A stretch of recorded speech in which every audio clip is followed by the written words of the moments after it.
My name's Joshua Gann, a third-generation owner of Joseph Gann Jewelers in downtown Boston. We're authorized dealers for ball watches. In this video, I'm going to be going through the divers watches that they make and kind of a history of the dive watches too. One of the unique features of ball is that they actually have tritium tubes in the watches so that at night they really glow. Most watches fade after an hour or two at night, but the tritium will actually glow all night and actually has a half-life of 25 years.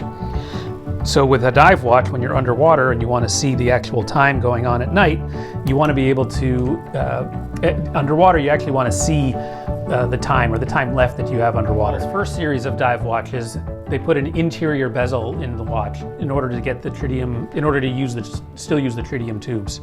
So they actually have the second crown here at around the 2 o'clock position that you unscrew, and then you actually turn the time that you need. You put the arrow over the minute hand, let's say, and then you screw it in so that when you're actually underwater, you can see the tubes. They then, this one in particular is called the Engineer Master 2 Diver TMT. It actually has on the back Guillaume Neri.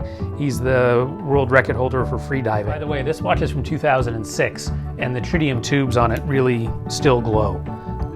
So it does have a half-life of 25 years, and even after 15 years, it's still super glowing, even as compared to some of the newer ones.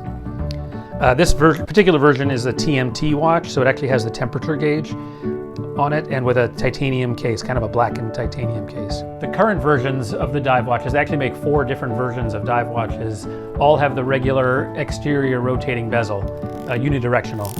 The reason why it's unidirectional, if you didn't know, is that if you actually banged it while you're underwater, it'll show you have less time underwater than more time.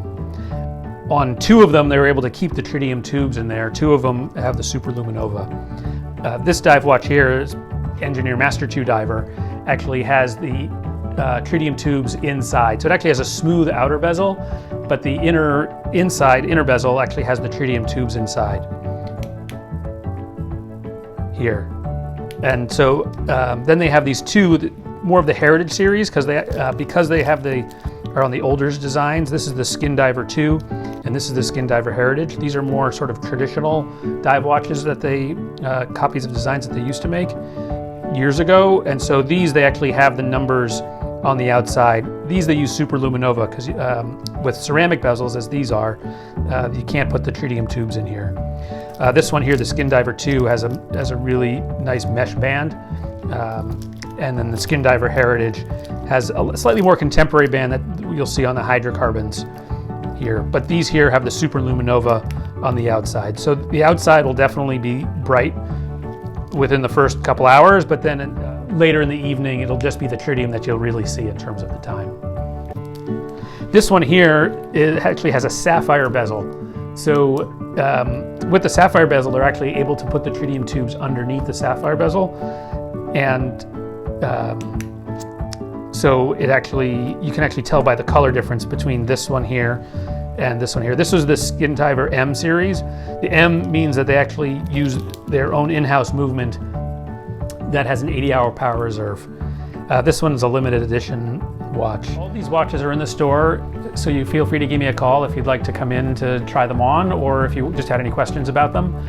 They're all in the $2,000 to $3,000 price range, but our prices are really good, and certainly give us a call at 617-426-4932, or you can email me at joshua@josephgann.com.